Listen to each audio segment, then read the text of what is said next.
Welcome to the You Are a Force podcast channel, your go-to space for real stories, fearless dreams, and unstoppable women rewriting the rules. And the force behind this podcast. Here is your host, Binoli Botadara. Hi everyone, welcome to You Are a Force, the podcast where we spotlight trailblazers reshaping their fields. I'm your host Binoli Botadara, and today it's my absolute honor to welcome a national motorsport champion, an automotive journalist, record-breaking driver, and consultant editor at Autocar India and editor at Auto Mashable India. Wow, she's one of the fewer than 10% women in global auto journalism. She holds being India's fastest woman, and also she broke the record of driving at 357 kilometers an hour, which is, I think, faster than my imagination. But that's amazing. And she broke that record in Batista Hyper GT and serves as also a jury member for Women's Worldwide Car of the Year. So fasten your seatbelts. Her story is all about horsepower, but also heart in action. So it's my absolute honor to welcome India's fastest woman, Renuka Kirpalani. Renuka, thank you for being here and welcome to You Are a Force. Thank you, Binoli. That was, I think, too much of a glowing introduction for me. I'm just a normal human, huh? No, this is so fascinating. While I was doing the whole research, two things which popped into my head. You are one of the very few people who has the Instagram followers, which are more than 70% men. And that Correct. is only sure because of your technical knowledge and the field you're in. And I think perhaps Virat Kohli has around 75% men following. So I was fascinated, and the Devil Wears Prada style. It's like a million boys will kill for this job which you're doing. So kudos to you and more power to you. Yeah, I think I get that a lot. There are many times women will come up to me and say, "Oh, my husband is a massive fan." I'm obliged to watch you on television when your show comes on. So, yeah, it does happen. But it's nice that it also gets women involved in that way, because I'd love for more and more women followers and to have more and more women interested in the field as well. Can I tell you a very cheeky thing, that I heard your name from one of my boyfriends? So once I went on a first date actually, he came to pick me up. I was at bandstand. It was pouring down rain, in Bombay. And I opened the car door and I was about to sit in, and he tells me that, can you take your shoes off? And I'm like, sorry. And he's like, no, because it's raining and my car is too clean. And I'm like, no, I'm not going to do it. So he's that car fanatic, and he introduced me to you. And I think once you guys were in the same flight or something, and he kept texting me, oh my God, can you imagine who is next to me? It's Renuka. And then, so I can imagine how you have a fan following. And I think I have also been one of those where I've seen that how crazy people are about what you do and what you say, and then people take it as a gold standard. I mean, that's really an honor to know that. I think when we go out and work, we always put in our best, right? Assuming that we're doing the right thing for the people out there watching. So yes, when someone says something like that, it is really heartwarming to know that we did something right. Yes. So I'm going to actually start directly with taking you back to the time where, you've spoken about your father's workshop and being surrounded by cars while you were growing up as a child. But can you take us back to that specific moment in your early days, maybe a sound, maybe a smell, maybe a feeling, before you ever thought that a career in automotive is, something you'd really want to get into? I think the sound. In fact, I say that often. It's the sounds, the smells, that, and just that sheer feeling of when you open apart something, like a part of a car, and you can put it back again, that satisfaction that you get, that, oh heck, I did this, I knew how to do it. You then know how it all works, because you learn so much technical knowledge sometimes in life, and I've always found that no matter what, when it's practiced out on the ground, you actually learn a lot more than what you learned in textbooks. So I think it was that joy of being able to go to my father's garage, be given carburetors to kind of open up. Just the smell of petrol, the smell of a really hot brake, or even just the sound of a really nice revving car. When my dad used to tune engines, he had, in those days, they used to have, Weber carburetors, and he used to tune them with a pipe, and he used to always call me to listen to that hiss, and say, this is how it should sound. So these are things I grew up with, which kind of, I think, still stay with me. I just love that about cars. It's the sound, which is why I think sometimes when with EVs, we get a little rattled, because those are the things we grew up loving, right? I hear you. I hear you. And I think that just so much in your DNA that it just makes you breathe and everything, right? I mean, enjoy about everything, the entire transition about cars. I think Yeah, the joy used to be, my dad used to take me on drives. Like every time he was testing a car, we'd go on a drive, and, I had to know which gear to change into, when he'd be pressing the clutch. So, I just kind of learned like that. So it's, everything goes by instinct and sound more than, technical knowledge. You were just absorbing everything at every moment. That's amazing. And you know what? Fascinating to actually learn that you actually won against 18 men when in your very first race in 1990, which is Yeah. like fascinating and which is amazing. So please tell us that, what was the aftermath like? Were you like shocked, or did you even believe yourself that you can do it? Or No, I didn't. I was actually very, very nervous because at that point, my dad wasn't really very keen about me having a racing career. So it was never something like, he would always tell me, it's expensive, it's dangerous, it's, there's so many more things you could do. And kind of the boys I grew up with around the racetrack, because I used to go to the racetrack with my dad, had convinced me, listen, you bought this race car of your dad's, now you got to race it. So I just kind of entered this race. I knew nothing about nothing at that point of time. And one of my friends actually got tires, put them on the car, because he said, you haven't even got new tires. Like, what are you doing? And, and I just drove by instinct. I think it hit home when I qualified on the first row of the grid. I thought I wasn't going to do well and I'd be somewhere at the back, and it was okay. And then you're chill, because you got nothing to prove. Yeah. But then when you qualify on the first row of the grid, then you have everything to prove. Wow. And then my dad was really watching me, because, it was like he was there and he was really, really watching me. So I was very nervous. And when I started the race, I remember my leg was shaking so hard on the pedal, and one of my friends was standing next to me. Actually, I have to say, the boys really gave me courage. They were standing at my window, calming me down and telling me, don't worry, you got this. Just go out there and drive and ignore everybody and put your rear view mirror up so you won't see anybody. And as we got to the first corner, the third car on the grid kind of rolled. He braked too hard and he rolled forward. And I saw that, and then I remembered, I said, okay, roll that rear view mirror. So I rolled that rear view mirror away, and then I drove. Wow. And I suddenly saw these yellow flags waving. And when yellow flags wave, it means that you've got to stop or slow down. So I stopped, and the marshal looks at me and he says, ma'am, what are you doing? The race is over. Huh? So I was like, huh? Like, I was in such a daze. I just drove and drove. I didn't see the checkered flag. I didn't know where I was. I didn't know what position I was in. So I come out, and there was this whole, it was in Juhu airfield. And those days, the stands used to be right where you drove out. And as I come out, I see this friend of mine, Farah, come running towards me. So I stopped the car. I got out because I was dying to know what the hell I'd done wrong. I got out, I removed my helmet, and I heard everybody in the crowd go, "Ay la, ye to ladki hai." So I was even more nervous. And I said, shit, I really messed this up. And then Farah shakes me and she says, do you know what you just did? Do you know what you just did? She said, you idiot, you won the race. What are you doing in extra? Why are you going round and round? I was like in my own zone. I was still going round after the checkered flag. So that was really the aftermath. It took like a couple of seconds to sink in that I'd actually won. And then I was like, huh, I won? Like where are the rest of the cars? What happened? But if anybody asked me to recount the race, honestly, I can't. I just drove in that zone, and it was just like that. So yeah, I won. How? Don't ask me, but I did.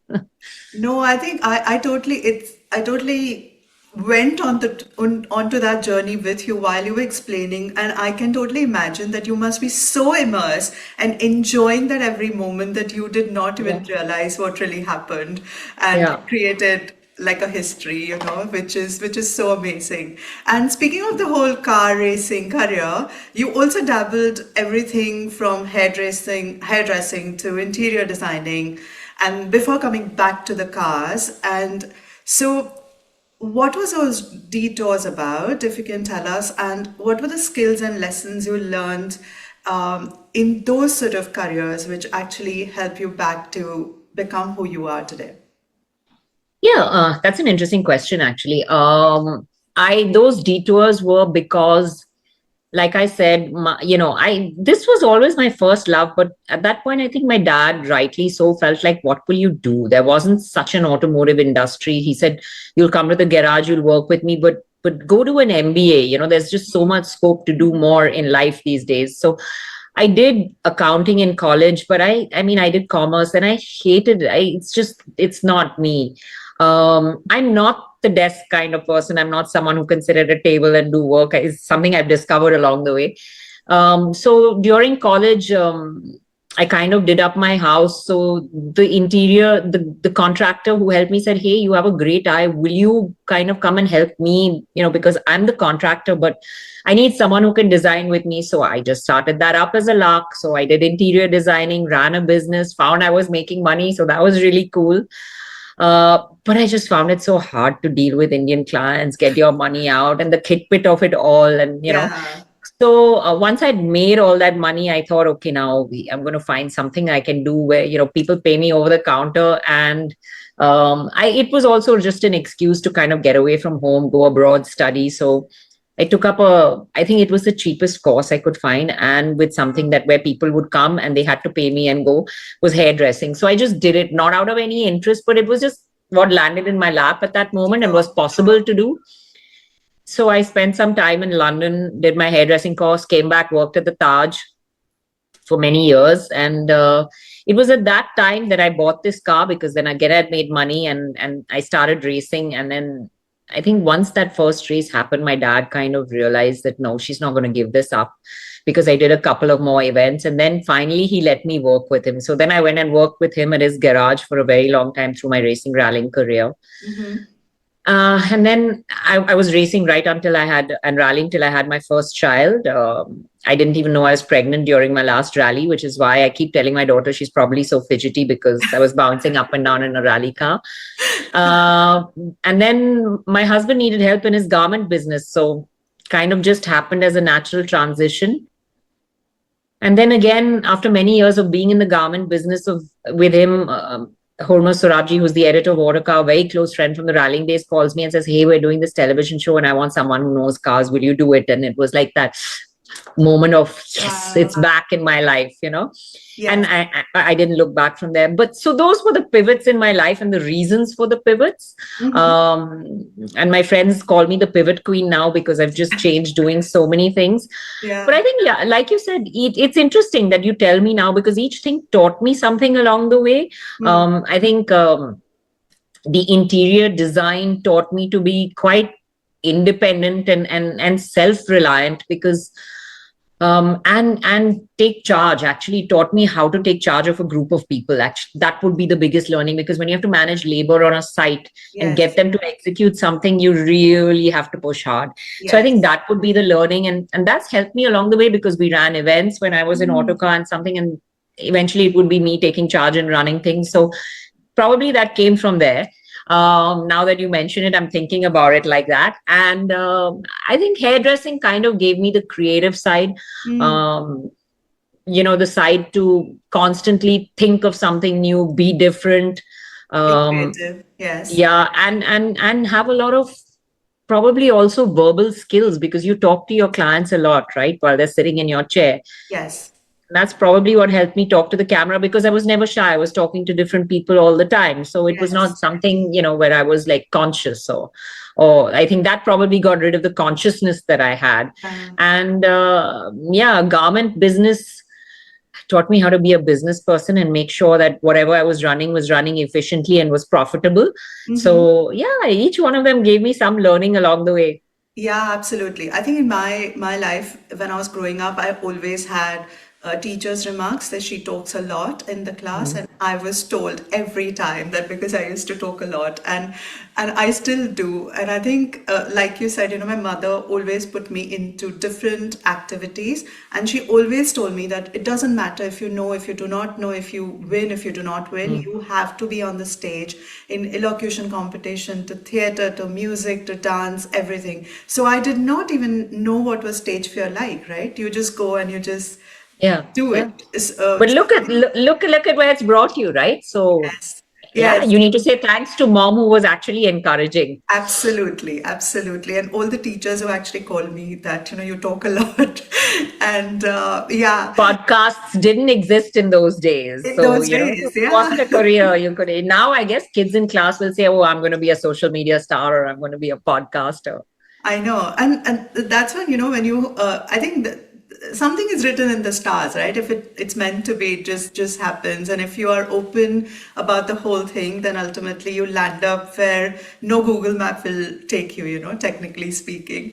But I completely agree with that.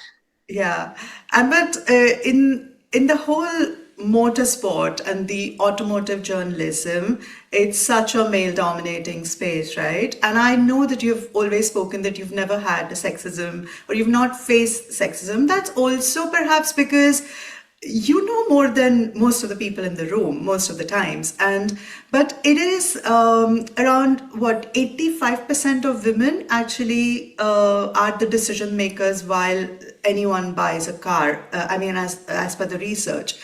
So I want to know that did you ever have a sense of unspoken challenge or a perception for being a woman that in your early days when you were navigating into this world? I think I had a very interesting conversation with another woman leader the other day, and both of us kind of came to the conclusion that it's probably the chinks in your own armor that lead to maybe that small insecurity that sometimes makes you even read comments wrong or read it as sexism when it's not. Yeah. Or assume that things are happening because you Good. are you. I Yes. think when you don't care, you don't face it because you honestly don't think of yourself as different, right? Sure, So when sure. you don't think of yourself as different, then there's no chance of anyone else making you feel different. I think that's the case. That's it's always been with me. I remember once doing we were on a Michelin pilot experience where they'll allow you to drive Formula cars, and in the morning they take you out, and the instructor drives in front of you, and he said, depending on how you all drive, we will decide what to do in the afternoon. And he came off the thing saying, I asked who that was in car number so and so. And I was surprised to learn that it was a woman because I didn't think Indian women could drive. Really, he said, you have this perception of India where, Yes. it's a lot of women don't drive. And he said, it's not because, I could have taken that statement wrong. But Yeah. because I just laughed and I looked at him and he Correct. himself corrected himself and he said, it's not about women. It was more about India. I didn't think India Correct. had so many Yeah. women, right? So Yeah. I think if you leave that space of no offense or you don't get offended by it, I think sometimes you don't face it as much. I think thanks to really, and I say this, I thank all the boys I grew up with during my rallying days or racing days when my dad was on the track and the people I grew up with. They've never let me feel different. I mean, for example, Hormuz Siraji, who's the editor of Hmm. Autocar, for him to call up a woman and say, hey, I want someone who knows about cars. Yeah. So Yeah. it's in my life, it's always been guys giving me the opportunities or backing me up or pushing me to, be in Yeah. this arena. So Yeah. honestly, I've never seen it. I honestly haven't seen it.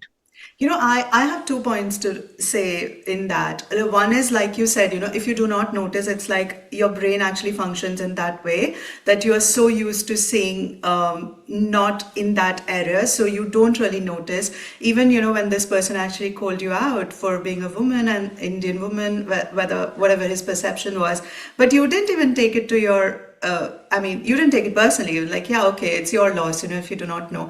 But No, I was like, hey, cool, now you know something new, yeah, so, I think it's just that. yes. I think, And it's also sometimes, people are not really genuinely sexist, but they do not know. It's the ignorance, right? exactly. Yeah. And also, but I genuinely believe that we as women have only seen men doing things, so we do not see that way that it's a man's job or a woman's job. Like in my while I was doing my masters at LBS, there was Indra Nooyi had come as a speaker. Well, she was doing she had written a book, so she was on a roadshow. And in the room of 250 people, there were 200 women and 50 men. And I actually told this to my professor that, do you think that if Tim Cook was here, the same equation would be there in the room? And she said no. And that's when I was actually thinking, because we as women do not, because we have seen the head of the family or everywhere, because it's created for men by men. So we do not see that way, but men tend to do it because they think that, like I would be maybe not a feminist, but I would be slightly weaker, lesser if I would, look up to a woman. I don't know. That's been my. But flip it around. It was probably because I think sometimes we assume that, okay, the men weren't in the room because they thought Indra Nooyi wouldn't have anything to teach them.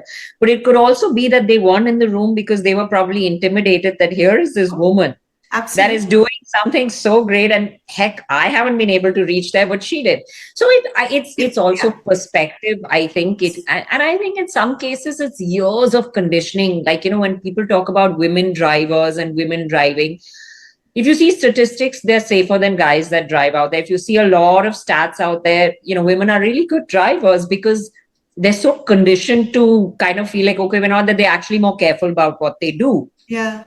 But I think it's years of conditioning where they've been told that women are not good drivers. And I remember talking to a Miss India group once because I was doing something with them. And I told them, I said, you guys walk around in your 6-inch heels and sari with such great aplomb. And if you have to get in the car and drive, you drive. I said, put a guy in 6-inch heels, put him in a sari, ask him to drive, he'll fall over at the first step. So it's perspective, right? Yeah. Yes.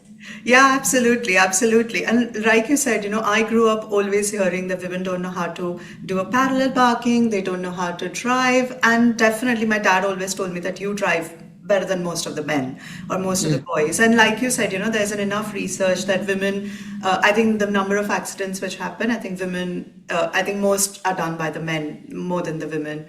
I want to go back to your biggest record, and which is like thrilling. I happened to actually watch the video 3 times because I couldn't even believe what I just saw. So when you clocked 357.10 kilometer per hour, becoming the fastest Indian woman and maybe fastest woman in the world, what was In a production car. in a production car? Okay. So that car was all electric. I want to really know that what was louder? Was it your head or your mind saying that, oh my God, I'm actually doing this? Or was it something else? Like, what really was driving you at that point? Definitely not the car because it was all electric. It was very, It was very the sound. silent in there. So all you had were your thoughts and the sound of your heart beating and your breath inside your helmet, which you can hear a lot clearer because everything else is so silent, right? And honestly, in an electric car, speed comes so fast, so fast. Everything is kind of a blur. And I remember, there were a lot of things I had to stay focused on because it was an electric car and they had said that if this comes on, stop immediately, kill, otherwise you'll ruin the car. There were a lot of things I had to watch. So I was just very focused on watching all of that. Mm-hmm. And I remember when Hormuz had gone out and he had driven, he told me, he's saying, it's so easy. And I thought, he's just doing this to make me feel chill about it. But honestly, when I went out there and drove, by then, it was evening. We didn't have much battery. So there were just 2 laps that I literally, or 3 laps that I could have taken to do this. So the first lap, one of the guys from Pininfarina came with me in the car just to ensure that I knew how everything functioned and that I was okay on the track with it. So during the first lap itself, we hit 300. So he looks at me, he says, you're okay. I'm getting out. You go.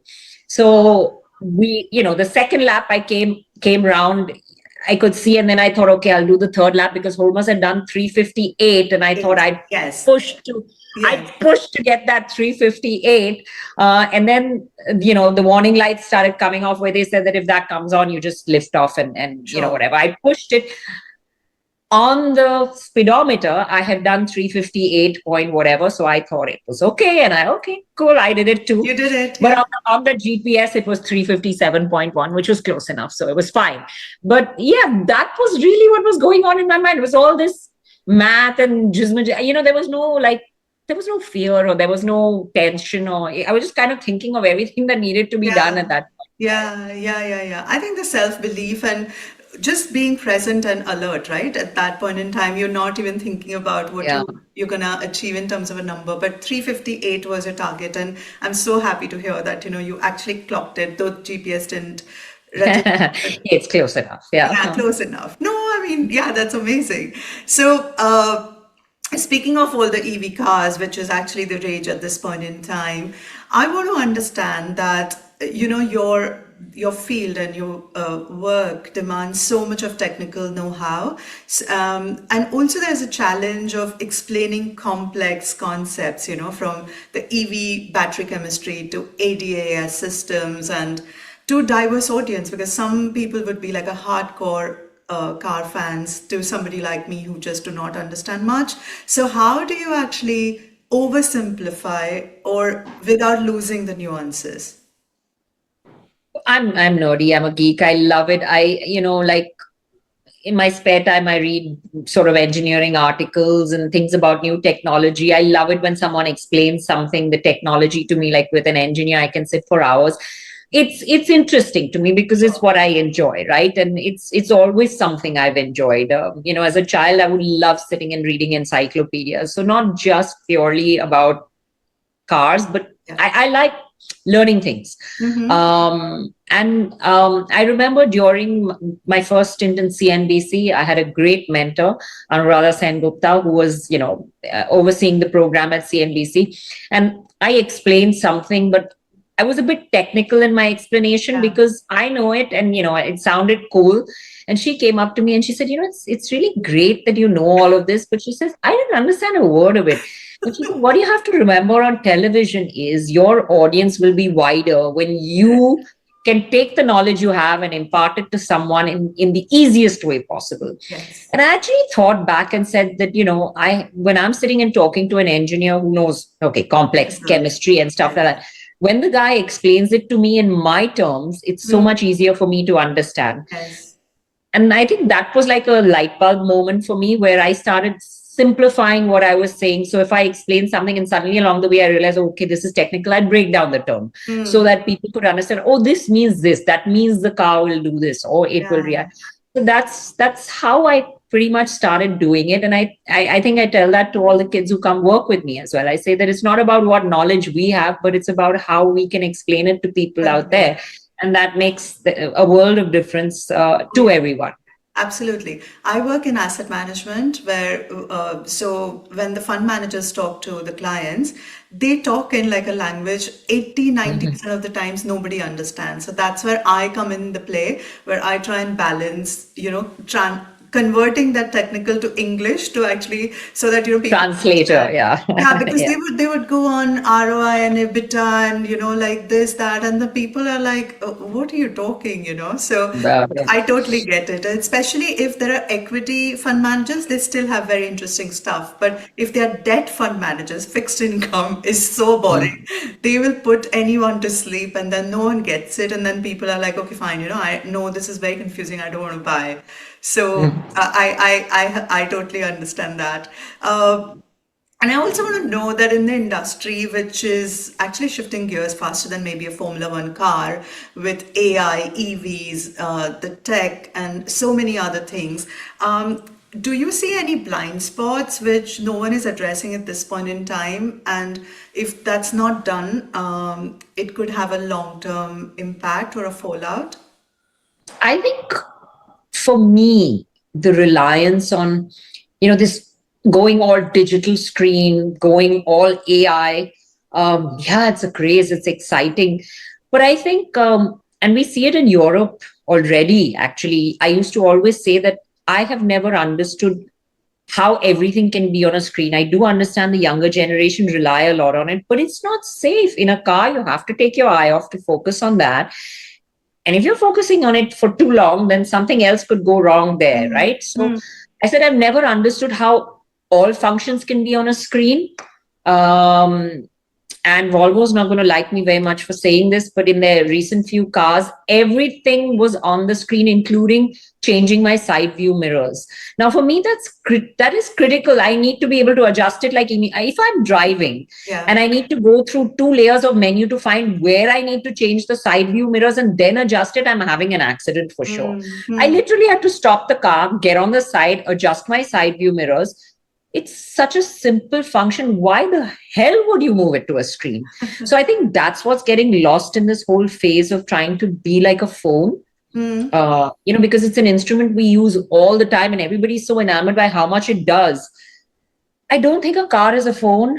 I don't think a car is a screen. I don't think it's your laptop, your iPad. A car is a car, and some functions need to be left the hell alone and given to you, to physically manage. So I think that for me is a big blind spot.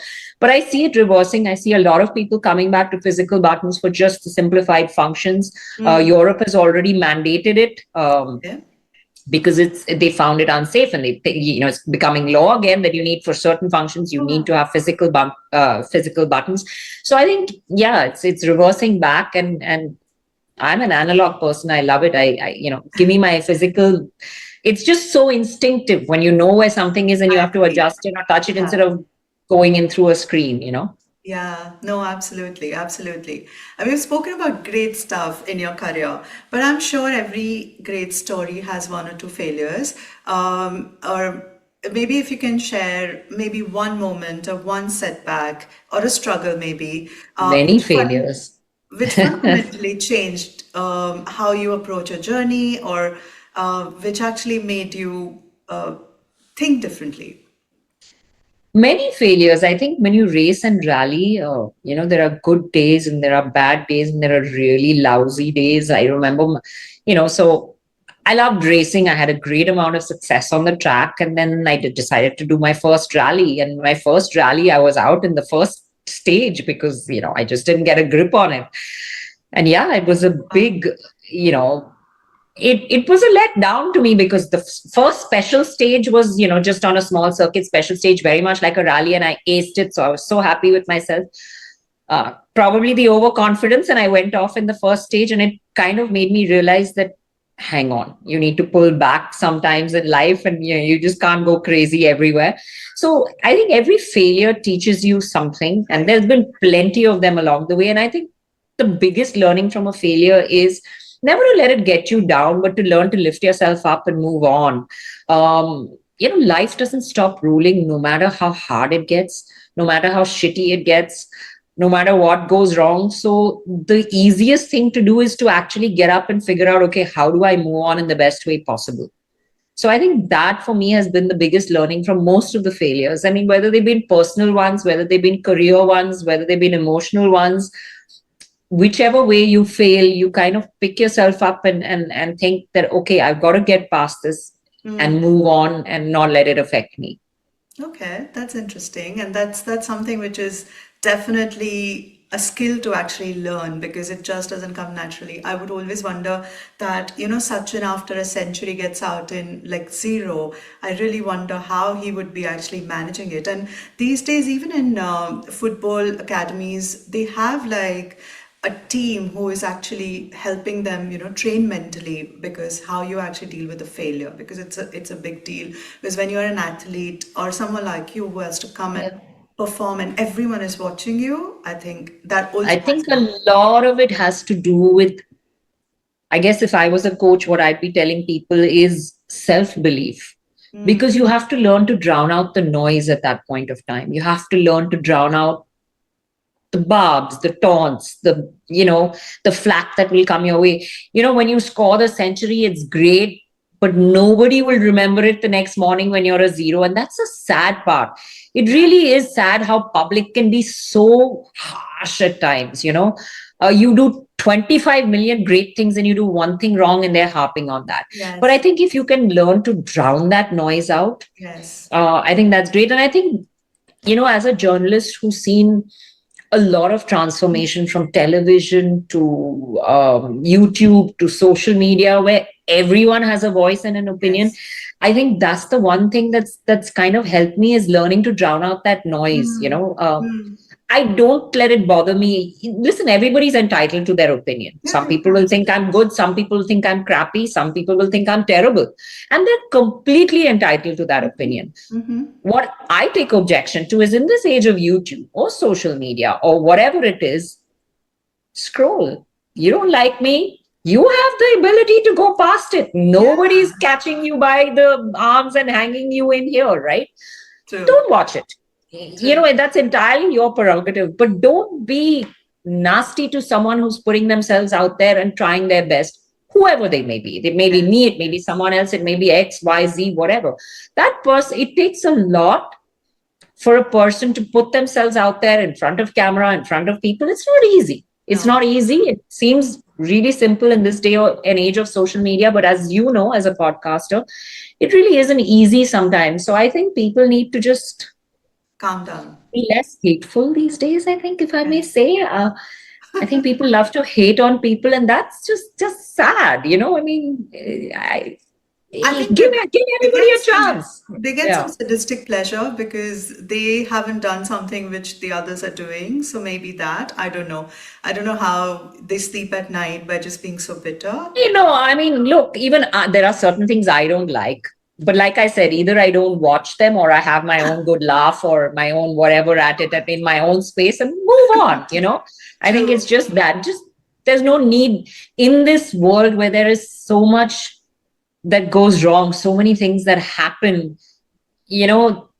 leave some space where everybody can just be happy and chill. They don't have to, you don't have to disappoint them or make them unhappy. Totally. I agree with that. I have been really fascinated with the whole idea of the whole driverless cars, right? Or maybe a flying car one day, who knows? And this we have been hearing for last, I think 2015, we've been hearing for last 10 days. What do you think is actually slowing that process down of having the driverless cars across? Is it people's psychology or the government regulations, or it's just, I don't know, just the plain road chaos? I think we just underestimate the human brain and its abilities. So no matter how good a system and algorithm, it just cannot have the kind of reactions that our human brain has. So the amount of variables that a driverless car would have to deal with or adapt to or have to figure out and function is just so many. Our human brain just does it, right? And I think that's the big hurdle is how many situations do we put into this algorithm, or how many things can we teach this how to react to? So that takes time. I think it'll happen, and it's happening in some places, but you see it in limited controlled areas because the car can only be taught that much for that much area, right? The moment it moves out there, it needs to learn a whole lot of different things. Like, for example, the simplest thing, like today, nobody realizes how complex actually engineering ADAS systems is, because you see recognition of road signs, but people don't realize that road markings in Japan and road markings in India and road markings in UK and road markings in Bulgaria and Romania are all different. So that ADAS system has to learn to recognize, in Bulgaria this means this, and in Romania it means that, and in Japan it may mean something else. So it's complex. It's really, really complex, and there's just so much information. So it's going to take time before cars can do everything that the human brain does. It'll take a while to get there. I think that's the big holdback. Flying cars, I'd love to have one in Mumbai traffic. It would be the most ideal thing, just zip over it all to office. But I think you just take the traffic off the ground and put it in the air. So, Yes. I don't know And what's going to maybe happen there. increase the further air pollution, right? Who knows? Exactly. Yeah. Renuka, if you were to advise women who are still feeling intimidated with the whole cars and machines and the male-dominated culture, or just being judged, for being a woman and not able to drive the car or park on parallel on the road, what would you give as an advice, and also to those women who are actually dreaming of becoming somebody like you, or maybe racers or engineers? Would you give a common advice to both segments of women, or would you give same advice? The same advice to everyone. I think begin with the belief in yourself, because when you believe in you, then everything else around you won't matter. You've got to believe you can do it, because if you even have that iota of self-doubt, a lot of other things will creep in and increase that self-doubt. Yeah. So don't leave that chink in your armor for that self-doubt. Believe in yourself.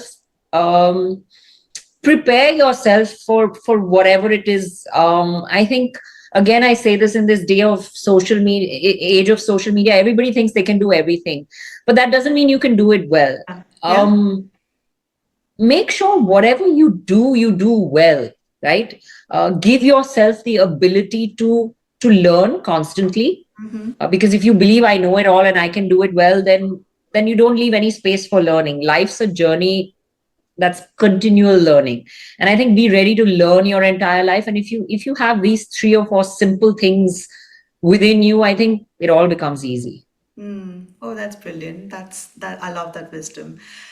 I'm gonna let you go, but before that, I really have to ask rapid fire questions because I genuinely wanted to dig deeper into the whole car thing, but I was like, I can't do justice to you and I can't do justice to the whole podcast in 30 minutes. So I have actually had some technical or non-technical questions around cars because I know I heard somewhere that you don't really like to speak about anything but cars. So thank you. Till now you've done that. You've talked about yourself, but I'm going to jump into the rapid fire and whatever comes to your mind. Well, I know the answer of the first question. I'm still going to ask petrol or EV. Petrol. Sorry, environmentalists out there, but I have my own theory on the EV thing. Okay, the first car you ever reviewed, or maybe the first car you ever drove and you hated. It was a Fiat Palio. I didn't really hate it, but I kind of felt the ergonomics all off. Like I kind of felt I was like, the pedals and it just something wasn't right, and I was like, am I? And I was too new to be, saying I hadn't driven so many other things around me, right? So I knew it was off, but I was kind of wondering, do I, put this forward so vehemently or not? Okay. In your dream, maybe in your compound, if you were to pick 3 cars, one classic, one daily drive, and one utterly ridiculous hypercar, what would it be in your parking? Okay, in my parking, one classic. Yes. I would say really recently I saw a whole lineup of the Porsche 356 drive by us. It's a car I've always loved when I've looked at it. So yeah, maybe that would be a classic I'd love to own. Okay. Daily drive, I love my Audi A4. I think it's perfect for Mumbai. It's perfect for the conditions. It's got a great engine. The ride's really nice. It's got all the features I want. So I'm happy with my A4 at the moment. And one hypercar. The hypercar, yes. Ooh, there's a long list there. But if I had to pick one right now, I think I'd pick the Huracan Technica because it's the last one that I drove that really made me feel, that little soul stirring inside you where, the sound and the drama of the car and the way that it drives really gets you. So yeah, that was it. Okay. German No, actually it's a toss up between that and I did love the Porsche GT. No, it's okay. It's the Technica. Yeah. Okay, perfect. German engineering, Italian flair, or Japanese reliability? What's a guilty pleasure? German engineering, I think. Yeah. Yeah. Favorite Formula One driver of all time? Ayrton Senna, no doubt about that. No hesitation I there. thought you will say Michael Schumacher. No, not a Schumacher fan at all. Sorry, guys. I'm not a Schumi fan. I'm hardcore Ayrton Senna fan. I'm a Lewis Hamilton fan. Uh, Okay. those Okay. are the people. Good to know. Every Formula One driver has a superstition. What is one superstition you have when you race a car? Did I have a superstition? I don't think I really did. No? I just remember when I was really young, I had this nanny who thought the color green was unlucky for me because I, at one point, fell off a bicycle, hurt my head really badly, and I was wearing green. So she kind of stuck that in my head. So Sure. that's the only thing I would never do when I went for a race or rally or something, wear Okay. green. But I Okay. don't think besides that, I really had any superstitions.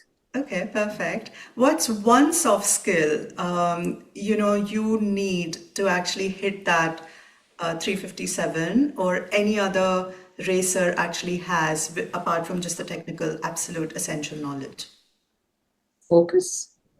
I don't know if it's a soft skill, but I think, yeah, you need calm and you need focus. You need to be able to be, I think calm would be probably the soft skill. You need to be able to calm your mind down in turmoil. Okay, I thought maybe the sharpness. I think the ability to like razor sharp focus. Yeah, I think the same thing. Yeah. Focus, yeah, it's focus. So it's one actually, isn't it? Because what does meditation teach you if you think about it? It teaches you to calm your mind and get focused. Yes. So Yeah. probably the same thing, yeah. Yeah. Which is that one car you would advise everyone to drive? A Porsche at some point of time in life. Really? Yeah. Any model? Yeah, I think there's just something about them that's just so enthusiastic.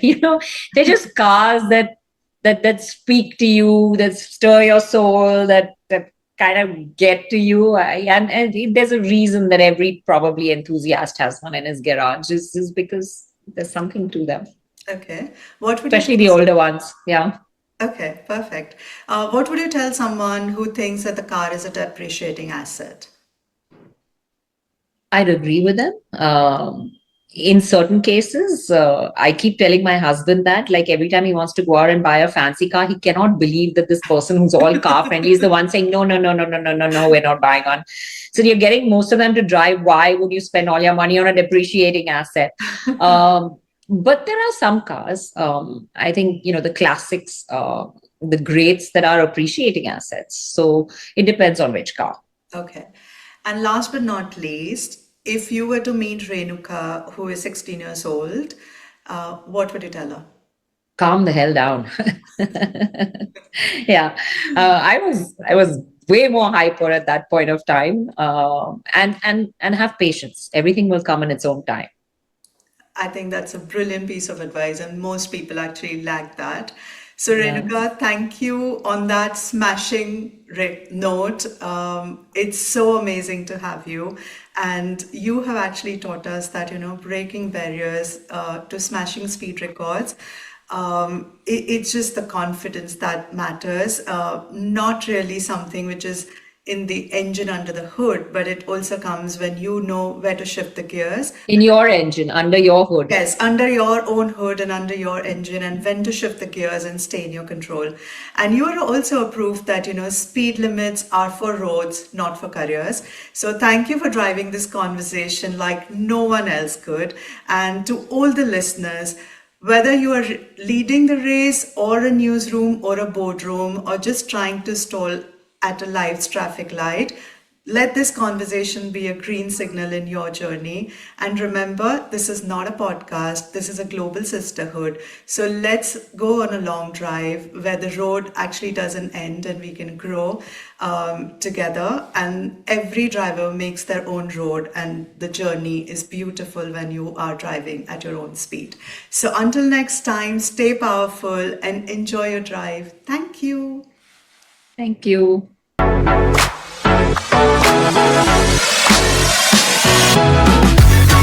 Thank you for listening to You Are a Force. Hit subscribe and join us next week for more powerful stories from women rewriting the rules. Until then, keep building, keep leading, and remember, you are a force.